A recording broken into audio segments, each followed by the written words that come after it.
amores, tudo bem com vocês? Aqui é a professora Marley Carvalho, professora de História do Instituto Genário Viana. Bom, nós hoje vamos dar continuidade aos estudos de História e vamos falar sobre o capítulo 10. O capítulo 10 será dividido em duas etapas, ou seja, 2 vídeos, ok? Vamos lá? Vamos estudar mais um pouco? Beijo grande! Olá, meus amores, estou falando com as turmas do 7º ano. Vamos dar início à aula sobre o capítulo 10, parte 2. Vamos então falar sobre o início da colonização. A colonização de fato, ela acontece como? Em 1532, Martim Afonso fundou São Vicente, a primeira vila portuguesa em terras americanas, onde introduziu o cultivo da cana. Iniciava-se assim a efetiva colonização do Brasil. E o primeiro sistema administrativo foi feito através das capitanias hereditárias. No início da colonização, o governo português não tinha recursos financeiros nem pessoal suficiente para assumir diretamente a colonização do Brasil.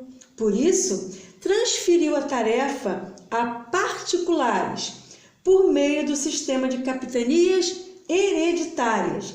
Na verdade, o território brasileiro foi dividido em 15 faixas de terras, a partir do litoral até a linha imaginária do Tratado de Tordesilhas.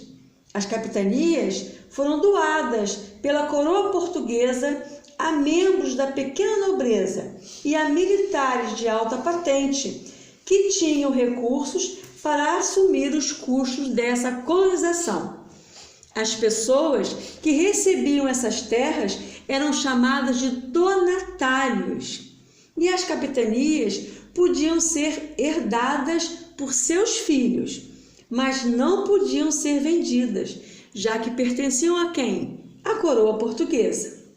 A Carta de Foral estabelecia os direitos e os deveres dos donatários. Bom, esse sistema de capitanias, na verdade, fracassou. Mas por que fracassou?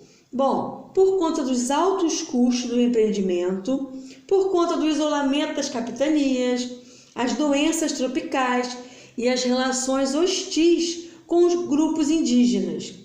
Entre outras dificuldades, é claro, impediram que a maior parte dessas capitanias se desenvolvesse.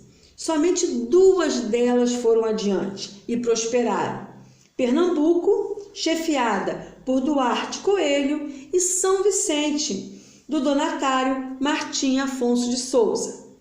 Com esse insucesso todo de sistema de capitanias hereditárias, vai ser criado então em 1548 o governo geral, ou seja, a coroa portuguesa cria o governo geral, um centro político para administrar todo o Brasil, com sede em Salvador. O governo geral tinha a responsabilidade de garantir a defesa da colônia e fazê-la prosperar.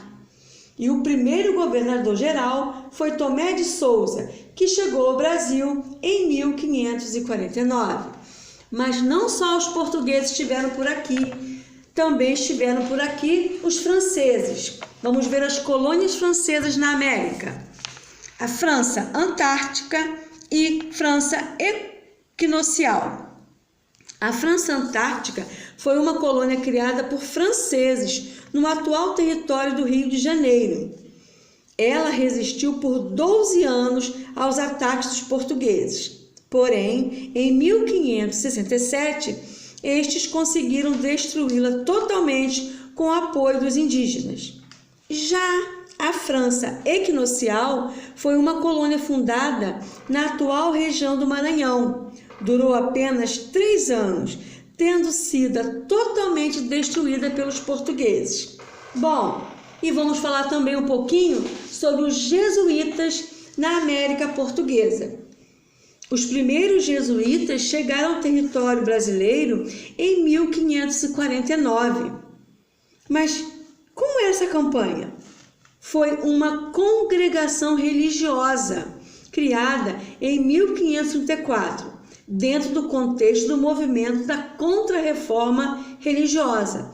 Sua conduta era amparada no voto de castidade e de pobreza dos seus membros, que tinha como objetivo desenvolver o trabalho missionário ao redor do mundo.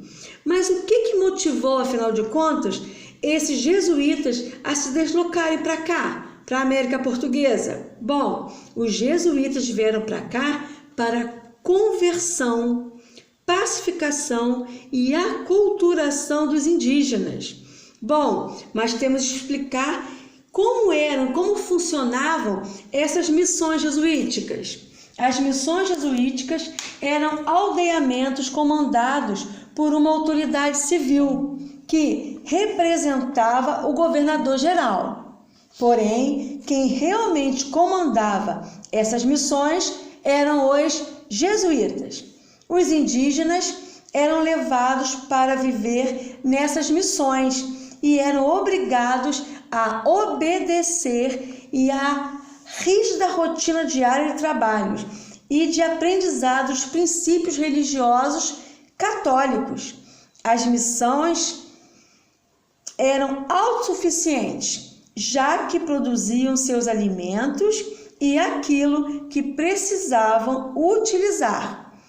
Esses locais eram construídos com uma praça quadrada no centro, certo?